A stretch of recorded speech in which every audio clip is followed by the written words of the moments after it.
Alright guys, another Prepared American here today with a beginner video. This video is going to be about setting up a rifle, specifically an AR style rifle, and kind of the most frequently asked questions that I get at the gun shop that I work at, Green Monster Firearms. I get asked all the time, like, how do I set this up? How do I do this? How do I, do XYZ when it comes to setting up an AR? Because there's so many parts out there, and a lot of it's so easy to do. Like, I 100% believe everyone should own guns, right?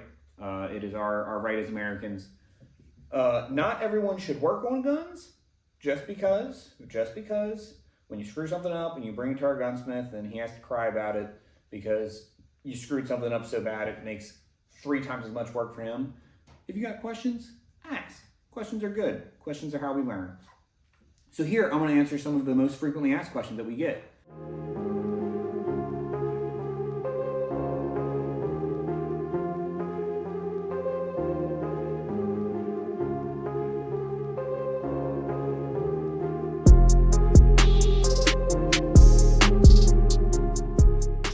First of all, we'll go over some, basic safety stuff by making sure this guy is clear. So we'll be removing the magazine, hitting that mag release there. Set that out of the way. Grab here at the charging handle. We're visually inspecting to make sure there's no bullets in there. It is not, it is clear. So now we know this is safe to start messing around with. So first thing we'll go over is attaching a sling, because a sling is one of the most important things that you can have on a rifle, because it is what keeps the rifle to your body. Without a sling, it's just, if you drop it on the ground. If you drop it with a sling, it stays connected to you. So it's beneficial to have one. It's one of the first things I recommend to everyone that buys an AR. I'm like, hey man, make sure you budget in slings, attachment points, all that kind of stuff, just so that way they can have a good idea of what they're really gonna spend getting into it. So with this guy, I don't normally have this sling on here. Typically I have this Wilson Equipment Multicam Black, just 2v1. I like this guy a lot. They are very affordable. They are no frills, exactly what you need, nothing you don't kind of sling. This one I found. It's a Blue Force gear. So anyone that knows that company knows where these come from and knows where I found it. But it is mine. So this guy is attached via QD, so quick disconnect spots here on my rail, because this rail has one, and then here on this brace, because it's a brace, because this is a pistol, clearly a pistol. So it attaches there. Move this out of the way so we can get a better view. With these a bunch of companies make these. I think these are like maybe BCM or Midwest Industries or something, I don't know. Magpul makes them, BCM, Midwest, they all make them, they all do the same thing. So it's got these little buttons here in the middle. That little button, you press on that with your thumb. It releases these little balls, so that way it can slide in and slide out of these little sockets. So these little sockets here is where they go in. Same with up here on this rail. They go into there and give you quick disconnect points. This particular sling also has a buckle, so if you need to undo it in like an emergency or something, you're getting choked out by your own gun, you can hit that buckle and release yourself from it. I also have some tactical electrical tape on there, so that way this strap isn't flopping all over the place. No one likes a floppy strap. So that's the Blue Force gear sling. The Wilson Equipment is set up a little differently because I like for it to be a little further forward on this small of a gun. Because it is a pistol after all, it's small. So I have it threaded through this top piece. It's not touching the barrel, so that way it doesn't melt. But it's threaded through there, looped around, comes back underneath my laser device. And what I do is I take this piece, run it, hopefully this is focused well, run it up, and then back there. I feel like a Boy Scout teacher teaching how to do it. And then this is around that, you tighten it down so that way it can't get away, and it is strong. It's not going anywhere. He uses super high quality materials. I'm wearing one of his hats. He uses really good materials. He's getting ready to do a bunch of new stuff as well, so check him out. I'll have his website and socials and stuff linked down below. So if you like this, he has all kinds of different colors and patterns and can kind of do whatever you want as long as you can get the materials. So kind of moving that out of the way. The other thing we get asked about all the time is stocks. How do I replace my stock? So easy. So most of them, all you have to do is pull down and pull back, and it comes right off. So, you know, if you do it without pulling down, it stops. Same thing, if you pull it, it stops. So it's locked in place. So this pulls it out of this little groove. So that little groove is what locks it in. That's what gives you multi options to select it. So this little groove here is where that's getting locked up. So then you pull it out to pull it out of that groove. You can slide it right off. That's how most stocks are, or braces. See, so it just goes on super easy.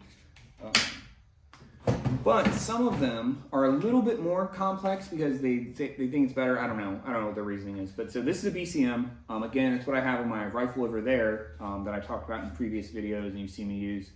But this one, you have to push it in, line up these holes, and I just use like a little wrench or something like this, or a little push rod.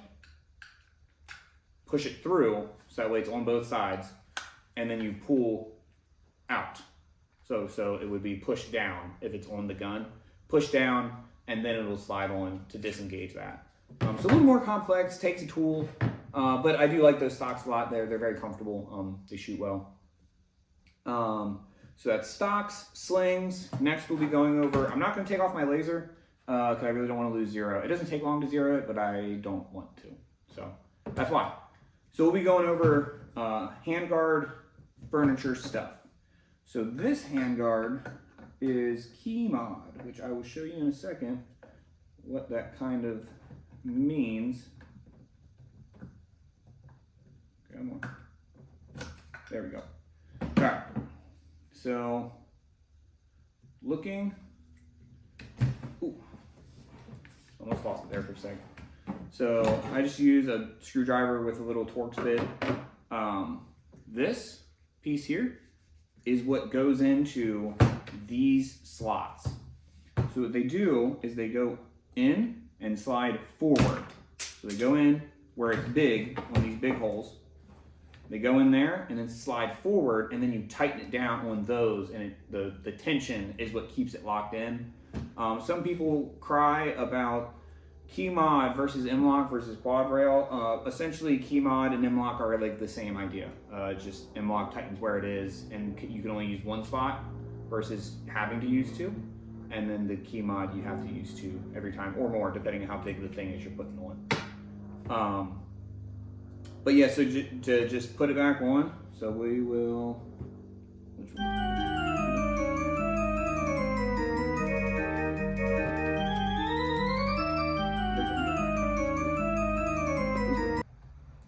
Yeah, there we go. That's all it was. It just needed loosened a little bit more. So you start having that issue like me, I thought it would have been fine because that's how I took it off. Loosen it a little bit more to give it a bigger gap to slide on. And just tighten her down. Doesn't have to be stupid crazy. I just do it like hand wrist tight, just boink, nice and firm. So now it's, yep, right where I want it, right where I like it to be, because then my thumb sits right here on the laser. This one has like a little rail piece up here on this rail. It's just how Arrow makes some of them. Some of them it's the whole length. I prefer one of those, but this is what I got, so I make do. So that's how to attach things. Everything else will be similar in that. M-lock, the only difference is, actually, I'll cut to me doing M-lock right now. Oh. All right, so return of the 5.56 gun. So for M-lock, we're gonna do the same thing. So to take this guy off, I'm gonna turn it just a little bit. Turn it, just so I feel it loosen. Oh, dropped my screwdriver, it's gone forever. But, so that comes off super easy. I'll put this guy over here. Pick up my screwdriver I dropped.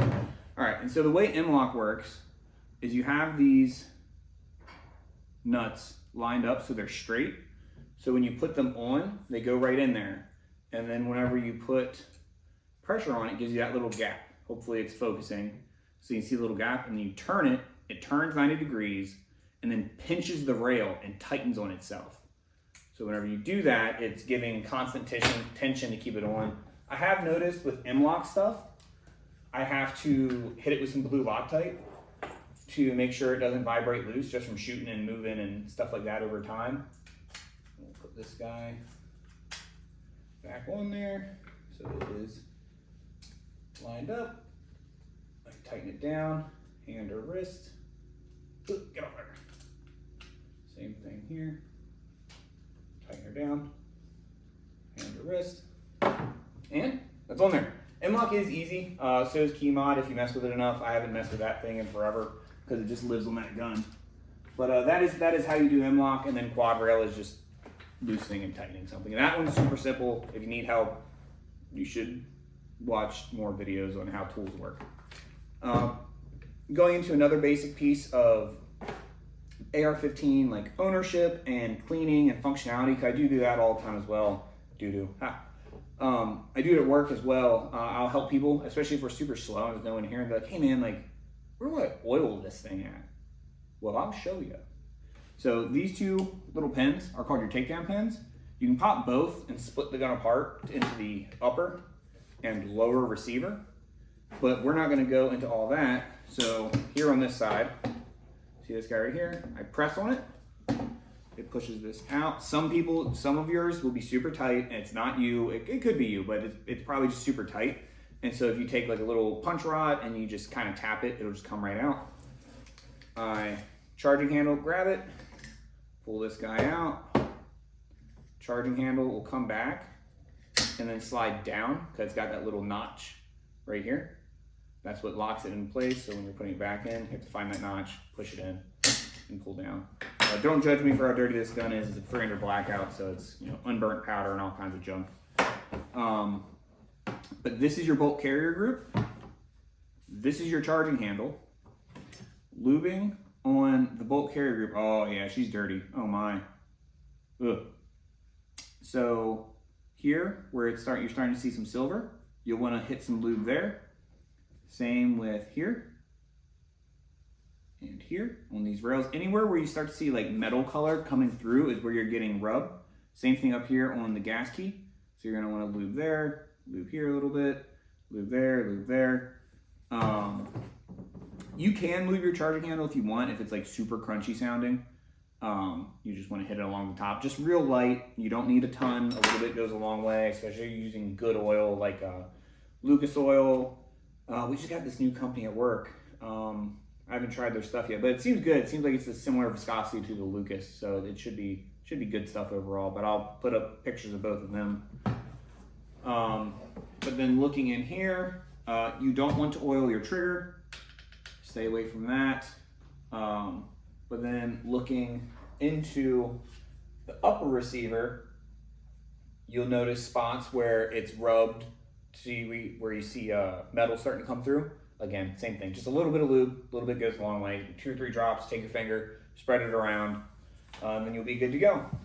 Putting this guy back together, take your charging handle here. That's what you want to line up. And if you look in there, you can see where the holes are. But typically, if you just take and press up, you'll find it without having to look. We've got our bolt carrier group. We pull the charging handle back a little bit just to give it room for the gas key to sit in there. We go in, we close that takedown pin by pushing on it, and now we make sure there's nothing in there. Even though we just had it apart, we always double check to be safe. We have the weapon on safe. This is called a functions check. We try to fire, nothing should happen because it's on safe. We put it on fire, click, that means it would have fired a round. We hold the trigger down, pull it to the rear, let the bolt go forward, and then we'll listen for the clunk. Clunk. So that means the trigger reset, it is ready to be fired again. So if we pressed again, click, clunk. And then we can put it back on safe. And you just figured out with a little bit of assistance how to put a buttstock on or a brace, how to attach a sling, a couple different ways to do that, mounting furniture on your handguard, and how to break down your weapon and essentially clean and oil it. Hopefully this video was helpful to some people. I know I get asked this question a lot at work, and people are like normally like kind of embarrassed, like they don't normally do it if there's a bunch of people, or they do it like really quietly. And I don't care at all. You know, I'll answer anyone's questions all the time. I love it. That's why I do it. You know, that's why I help people in a service industry kind of thing. And that's why I'm here on YouTube, to help people. You know, help people, service industry, same kind of deal. So if anyone has any other questions or questions about the gun or my opinions on whatever, right? Yeah, I'm full of opinions, and you can always ask, and I'll give them to you. I try to do a pretty good job replying to comments. But just let me know. Let me know what you guys think. Let me know what you guys want to dive into next, what questions you have, or what questions you might think need answered. In the meantime, stay strapped, stay hydrated, and stay blessed. Thanks, guys.